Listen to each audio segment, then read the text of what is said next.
O custo de tudo é o esforço. Não o esforço de um dia, não o esforço de fazer uma vez, o esforço diário, cotidiano, o esforço repetitivo. Esse é o custo e essa é a questão importante. E eu vou usar uma metáfora importante: esforço é banho. Tomou hoje? Ótimo, parabéns. Amanhã, de novo, no outro dia. Esforço é diário. Não existe dieta de uma semana. Começando por esse campo. Se você fizer uma dieta de uma semana, vai descobrir que o peso que você perdeu é vingativo. Ele volta acompanhado. Ele volta com amigos. Você quer, se é importante para você, isso não é definido eticamente, é só uma questão de vontade. Você quer emagrecer? É um projeto de reeducação alimentar para toda a vida. Quer guardar dinheiro? Não é que no mês de dezembro eu vou guardar dinheiro. É um péssimo mês para guardar dinheiro. Não é que no ano que vem eu vou guardar dinheiro. Tem que ser hoje. A todo instante. Esforço é banho, é diário, é repetitivo.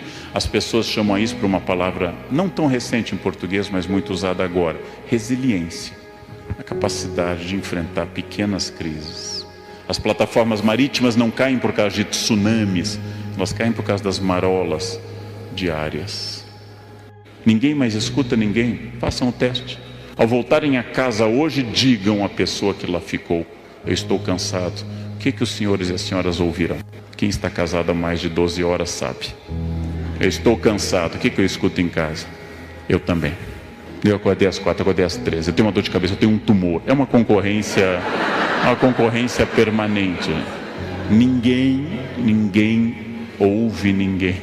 Estamos loucos para falar a nossa opinião sempre. Então, ouvir para que essa ação estratégica. Lembrem, as escolhas são livres. Insisti nisso desde o início. As consequências são obrigatórias. Eu como o que eu quiser. A consequência é obrigatória. Eu bebo, fumo, faço o que eu quiser. A consequência é obrigatória. Eu acordo a hora que eu quiser. A consequência é obrigatória. Então é preciso lembrar sempre que você é livre, mas você não pode produzir a consequência diretamente dentro da sua liberdade. As decisões são feitas em meio a mudanças. As decisões são feitas em meio a um mundo muito complicado, um mundo de mutações muito dinâmicas. E eu sou um ser histórico, que tenho consciência que dentro dos meus limites não posso vencer a morte. Não posso vencer a lei da gravidade. Não há nada que eu possa fazer quando o avião entra em zona de turbulência. Quando o avião arremete em Congonhas. Não sei se vocês já passaram por essa experiência. Tenta aterrissar, não consegue e decola de novo. Hoje é o dia que define o momento exato do futuro. O futuro é hoje, porque amanhã será hoje. As decisões tomadas aqui nessa noite vão marcar as senhoras e os senhores para o resto da existência. São decisões diárias, decisões tomadas sem clareza e que podem ter que ser refeitas, mas são decisões agora. Escolham o futuro. Ele nunca chega, mas ele é decorrência do presente. O que eu estou hoje é o meu futuro de ontem, e tudo que eu faço ou deixo de fazer afeta esse, entre aspas, futuro. Então essa é uma questão importante. Usando a imagem de uma escultora norte-americana, Bobby Carlyle, ela faz esse homem que se esculpe, um símbolo antropocêntrico da capacidade da minha vontade de melhorar a mim mesmo. Eu, Leandro, tenho partes prontas. Tenho partes da minha personalidade que já estão solidificadas e são satisfatórias. Tenho partes terríveis que precisam de uma ação constante. Eu tenho, com frequência, a chamada-se, usando linguagem dos capitais, a ira. Eu sou iracundo, como diria Dante. Ou seja, eu vivo tendo ataques de raiva. É um defeito. Então, no trânsito, e para não ter os ataques, eu faço psicanálise, eu faço esporte, não ando armado. São 3 medidas. 3 medidas boas para eu permanecer tranquilo. Antes de começar a dirigir nas marginais, eu já digo: eu vou ficar tranquilo. Coloco música no carro. Isso dura quase 5 minutos de um controle absoluto. Eu tenho que melhorar isso. E me alegro que depois de 35 anos de magistério, E quase ao mesmo tempo dirigindo, eu nunca matei uma pessoa, nunca bati em nenhum aluno, mas é uma luta cotidiana. Mas por vezes essa minha ira aparece em irritação com as pessoas que trabalham comigo. Eu sou muito rápido, algumas pessoas são mais lentas. Essa irritação vem, depois eu peço desculpas. Uma pessoa ética não é a que não erra, senão a ética seria a ciência dos anjos. A ética trata das pessoas que erram e têm dor com o seu erro e querem retomar o caminho correto. A ética não fala de ninguém perfeito, fala de pessoas perfectíveis, não perfectum, feito até o fim, mas em processo de perfeição. E quando eu erro, eu tento voltar atrás, peço desculpas, me arrependo, a dor me acomete, a consciência me acusa e eu volto a essa luta constante que vai ser até o final da minha vida. Ou seja, as partes que eu tenho que lutar, as partes que estão boas, há partes que sempre foram fáceis, há partes muito complicadas. E tudo isso é o processo de eu me construir. E essa construção ela é muito, muito importante, porque com essa mensagem com a qual eu encerro a nossa reflexão, eu sou sócio majoritário da minha vida. Na minha educação, minha mãe insistia muito na frase na infância: todo problema que começa com eu é seu. Todo problema que começa com a palavra eu é seu. Só nos traga problemas que comecem com a palavra, o pronome nós. Eu é um problema seu. Então essa questão é uma questão importante. Eu sou sócio majoritário da minha vida. Eu sou a pessoa que produz essa vida. Sócio majoritário não manda em tudo, é importante lembrar, mas manda bastante.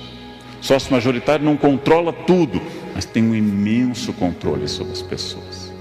Então eu sou o que produz a minha vida. Muitas pessoas me dizem: está chegando o Natal, eu me sinto triste no Natal, não gosto do Natal. Bem, transforme seu Natal numa data alegre. Faça. Não fique reclamando. A pergunta que Freud fez antes de morrer em 39, por que as pessoas buscam a infelicidade e quando encontram, permanecem nela e se surpreendem? Façam o Natal alegre, mudem a estrutura da festa. Ou seja, façam as coisas acontecer. Sou sócio majoritário da minha existência. Eu tenho uma consciência enorme disso. O corpo que eu tenho, o que eu sei, a família que eu construí, o conhecimento que eu acumulei, as minhas virtudes e os meus imensos defeitos começam com o pronome pessoal reto, eu. E é assim que dolorosamente eu sou fruto de uma vontade ou de uma falta de vontade, de uma ação ou de uma falta de ação. E eu poderia fazer mais ou menos, mas sempre de acordo com essa propriedade de ser sócio majoritário da minha existência. Isso é uma questão extraordinária para a gente passar adiante. Sejam autônomos, tornem-se adultos. Não confundam liberdade com voluntarismo, fazer o que quer. Liberdade é o fazer o que é preciso. Só o ser humano é livre, porque só o ser humano faz o que é preciso. Os animais não são livres. Se eu pisar na cauda do leão, ele jamais vai dizer: eu senti que não houve intenção. Então, apesar de estar doendo, eu entendo que não. Leão não distingue entre crime doloso e culposo. Nós podemos fazer essa distinção. Você me machucou, mas não estava com essa intenção, foi acidental. Eu tenho liberdade que não é a liberdade do meu desejo, não é uma liberdade hedonista da busca do prazer, não é a liberdade de fazer o que eu quero, mas o que eu preciso. Eu sou humano porque faço o que eu preciso. Ou seja, eu sou humano porque eu faço o que é necessário e não só aquilo que eu quero. E vou começando a sofrer dessa verdadeira, ou ter o privilégio dessa verdadeira liberdade estratégica. Eu sou sócio majoritário da minha vida. Sigam a norma socrática, conheçam a vocês mesmos. É uma transformação de vida. Conhecer a si muda tudo na sua existência. Façam frequentes exames de consciência do seu dia. Não precisa ter nenhum projeto religioso para isso. Pode ser psicanalítico ou religioso, como preferir. Como eu me comportei hoje, a quem eu ajudei, a quem eu incomodei, com quem eu fui grosseiro, com quem eu fui bom, como eu posso melhorar amanhã. Ou seja, trabalhem sobre si, trabalhem a sua possibilidade, sejam sócios da sua existência. Isso se chama autonomia, Isso se chama protagonismo, isso determina a estratégia. Pergunta básica: onde vocês querem estar o ano que vem e daqui a 20 anos, que é até onde eu posso, no meu caso, imaginar? Daqui a 20 anos. Onde eu quero estar? Com quem? Se vocês tiverem clareza do ponto final, terão clareza da estratégia. Se tiverem clareza da estratégia, correm o risco de chegar lá. Correm o risco. Não a certeza, mas a chance matemática de chegar lá. E nisso, o resultado de tudo isso é chamado de plenitude. Para uns, para outros, simplesmente uma palavra tradicional de raiz indo-ariana: felicidade. Felicidade é estar onde eu tenho que estar, fazer aquilo que eu preciso, colher os frutos disso, reconhecer-me como errado, levar adiante meus espinhos na carne, segundo Paulo, minha ferida narcísica, segundo Freud, e continuar trabalhando nisso. Vale muito a pena, porque isso torna a vida interessante e não uma folha levada ao vento, sem vontade, uma folha sem forma, uma vida guiada por um protagonista, compartilhando a vida com outros protagonistas. E é isso que a gente chama propriamente de felicidade. Amigos são poucos e escassos ao longo da vida, e esta é uma lição que eu duramente aprendi. Nós temos centenas de conhecidos, mas temos poucos amigos.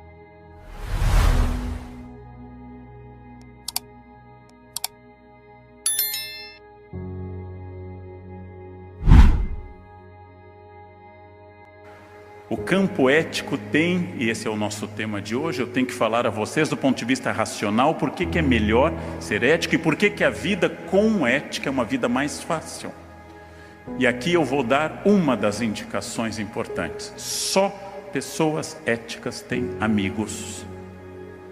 Pessoas não éticas, a ideia não é minha nem de Aristóteles, mas de um filósofo que escreveu um livro aos 18 anos, Discurso da Servidão Voluntária. Uma pessoa não ética tem apenas cúmplices e não amigos. Uma vida sem amizade é uma vida vazia. Uma vida sem amigos verdadeiros é uma vida desperdiçada. Só pessoas boas têm amigos. Pessoas desonestas têm cúmplices. Quem disse isso? O nosso querido Etienne de La Boétie. Ele disse que os maus não têm amizade, eles apenas se entretemem. Eu acrescentaria: os maus têm medo de uma delação premiada. Os maus olham para a pessoa que foi procurá-los, tem uma caneta espiã, um gravador, porque aparecer gravação ultimamente é moda. A pessoa que tem um amigo não precisa ter essa preocupação. Amigos são poucos e escassos ao longo da vida, e esta é uma lição que eu duramente aprendi. Nós temos centenas de conhecidos, mas temos poucos amigos. E eu já lancei uma vez e volto a dizer que há um teste eficaz, infalível, para vocês aplicarem sobre a amizade. Ao retornarem às suas casas ao longo dos próximos dias, reúnam os amigos e digam sobre o sucesso de vocês. Digam: eu estou bem, nunca ganhei tanto dinheiro, estou amando e sendo amado, estou fazendo um sucesso louco e vai melhorar. E olhem para o rosto da pessoa. É um teste infalível. Só um amigo vai sorrir e se emocionar com o sucesso de vocês. Os outros vão dizer: nossa, está meio exibido, né? Os outros vão se incomodar. Quem se incomoda não gosta de mim. Quem se incomoda concorre comigo. Quem se incomoda não tolera o meu sucesso. Aristóteles diz uma coisa sobre a qual eu nunca desenvolvi muito até hoje, mas que é fundamental. Todas as pessoas éticas têm essa areteia, esse compromisso em grego com a verdade. Elas têm justa indignação. Uma pessoa ética briga, mas briga pelas causas corretas. Tem pouquíssimas causas pelas quais brigar no Brasil de hoje. Nós não devemos brigar por coisas pequenas, devemos relevar tudo. Gente inconveniente, gente que fala alto, gente chata no trânsito, tudo isso é de menor importância, ou citando uma ex-autoridade federal, de menos importância. Todo o resto que é importante são as grandes causas pelas quais a vida vale a pena. Por exemplo, família. Por exemplo, ética. Por exemplo, a luta contra o preconceito. Estas são as causas que valem a pena e para as quais nós temos que ter justa indignação. Utilizando a Mafalda, a grande personagem da história em quadrinhos do Quino na Argentina, eu tenho que dizer basta a tudo que seja estruturalmente ruim e realmente não rir e nem compactuar com as coisas ruins. A crença aristotélica é uma palavra que depois, essa palavra não é de Aristóteles, é um neologismo inventado por Rousseau em francês. A perfectibilidade, Aristóteles usa uma palavra em grego, a perfectibilidade do caráter. O caráter pode ser transformado e melhorar ano a ano, se eu quiser. Se melhorar o caráter for meu projeto de vida, como é o meu, apesar da dificuldade. Eu luto para ser uma pessoa melhor. Sou derrotado muitas vezes. E às vezes digo para as pessoas que gostam de mim, eu melhorei muito. E elas me dizem, imagina antes. Tamanha quantidade de coisa que tem para consertar ainda. Eu preciso melhorar o meu caráter sempre e constantemente. Preciso ser um homem, um pai, um professor, um profissional melhor cada dia. Perfectibilidade do caráter. Esta luta vai terminar no dia da minha morte. Preciso lutar para isso. Sempre. Este é um desafio. Outra questão importante é que eu tenho que incluir o meu eu na ética. Tudo o que acontece, acontece passando por mim. E eu tenho responsabilidade sobre quase tudo. Responsabilidade significa que minha vida, minha família, meu corpo, minha renda não são dados do destino, mas são questões fundamentais deste momento. Nós temos no Brasil uma imensa tradição de tirar o eu da história. Nenhum de nós assume que faz parte. E aí Aristóteles nos diz uma frase: os homens refugiam-se na teoria e pensam que estão sendo filósofos, e se tornarão bons com a teoria. Nisso se portam como enfermos, que escutassem atentamente seus médicos, mas não fizessem nada do que estes lhe prescrevem. Quem ouve palestras sobre ética e continua andando no acostamento, se funciona como quem vai ao médico, acha o médico ótimo, chega a casa e não faz nada do que o médico manda. Aí o conselho: não vá ao médico e não escute palestra sobre ética. Vá direto para o acostamento, é a sua vocação, é o seu jeito, né? Não perca mais tempo com isso. A vida sem ética multiplica os problemas porque o mentiroso começa a se enredar exponencialmente em histórias. Toda pessoa que mente tem que ter uma memória brilhante e começa a ser pego nos detalhes da sua história. A desonestidade torna a vida complicada, torna a vida difícil, torna a vida acidentada. A desonestidade é uma questão que nós temos que pensar diretamente no Brasil, porque nós temos que pensar numa transformação que está sendo demandada neste país, para o qual eu sou muito otimista. Que é isso? Em primeiro lugar, o problema central deste país, a confusão entre o público e o privado. A ideia de que o que é público não é de ninguém, quando a ideia é que o que é público é de todos. A ideia de que se é público eu tenho direitos, mas a ideia que falta é que eu tenho deveres maiores. Eu tenho direito a escarrar na minha casa, eu tenho direito a jogar papel no chão da minha casa, é um direito privado. Eu tenho direito a tudo na minha casa que não fira a lei. Eu não tenho direito a quase nada em público, porque o público me obriga de muitas formas. Houve um ministro do trabalho, numa era que a gente achava a mais corrupta da história, logo após a ditadura, um presidente estava sofrendo impeachment, os jovens nem vão saber, a gente achava que nunca tinha visto tanta podridão no Brasil naquela época. Saudade daquele tempo que um Fiat era o ponto da corrupção.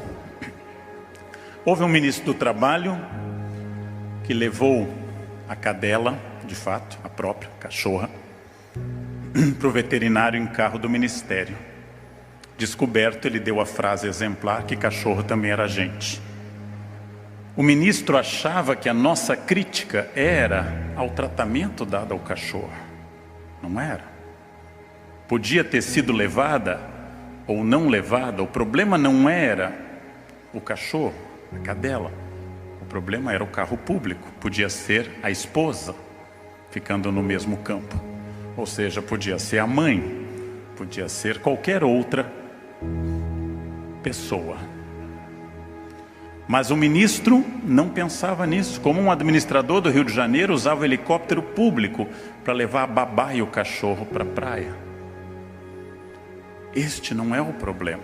Babá também é gente, certamente mais gente do que esse governador. O problema é o público sendo utilizado para o privado. Carro público levando filhos para a escola. Essa confusão no Brasil é muito difícil. Alguns governantes foram acusados de levar objetos do palácio. Eu não acho nem que seja de fato roubo.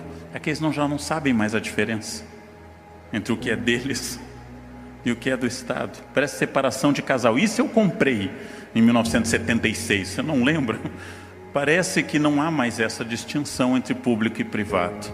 E outra tradição brasileira que é terrível, especialmente para quem tem cargo no Brasil, a interpretação da norma.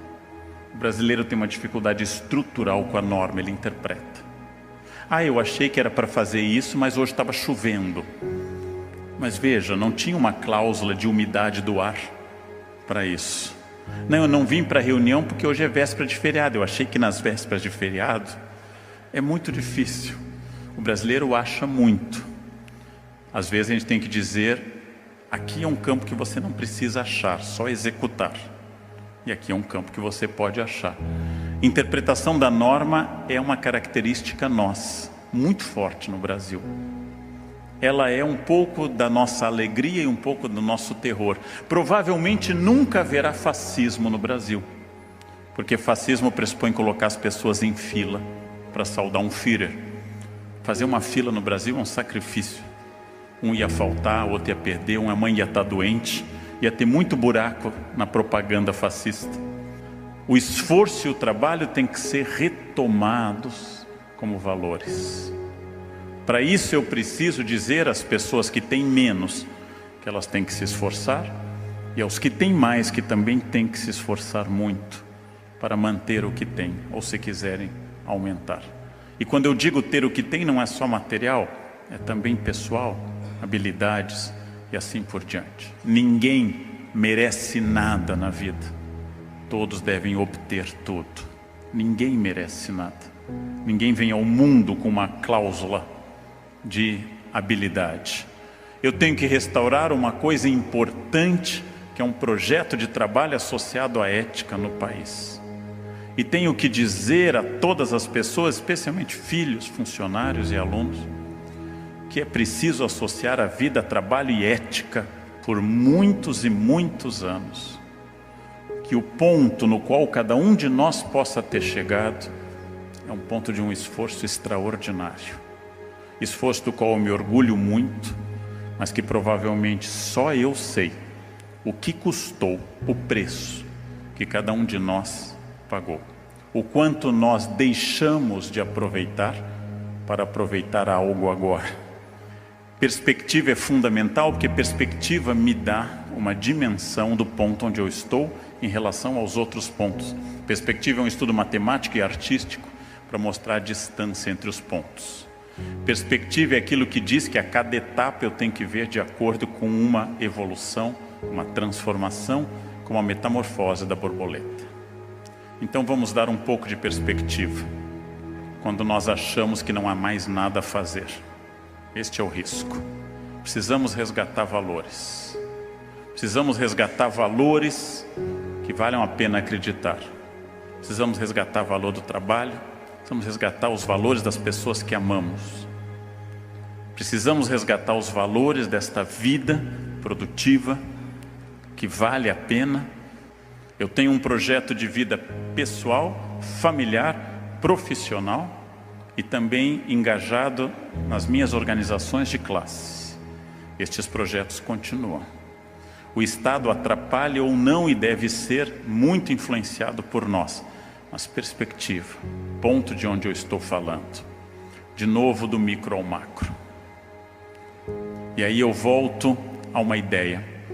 O ponto mais difícil para dizer para nós brasileiros: não existe Estado corrupto baseado numa nação não corrupta.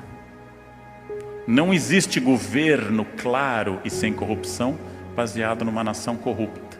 Em todos os lugares onde há Estado corrupto, há uma alimentação entre família, empresas, trânsito e escolas. Eu ouço as críticas ao Estado e quase todas são justas. Eu dou aula há 33 anos. Há 33 anos que eu recebo atestados médicos falsos de pais. Há 33 anos que eu recebo estelionato de pais, que é talvez o pior exemplo que uma criança pode receber na vida. O pai estelionatário com um atestado médico falso. Há 33 anos que eu pego alunos colando. Há 33 anos que eu vejo pessoas fazendo coisas erradas e vejo um trânsito difícil. Eu tenho que ser a transformação que eu quero ver no mundo. Se eu quero um mundo ecológico, eu reciclo o lixo na minha casa. Se eu quero um mundo sem preconceito, eu não permito que piadas preconceituosas sejam contadas na minha casa. Se eu quero um mundo ético, a minha casa, a minha associação e a minha empresa serão éticos.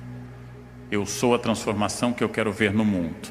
E sempre que eu tomo uma decisão ética, eu garanto a liberdade. Porque a pessoa sem ética vai ficando enredada. Ela vai perdendo a liberdade.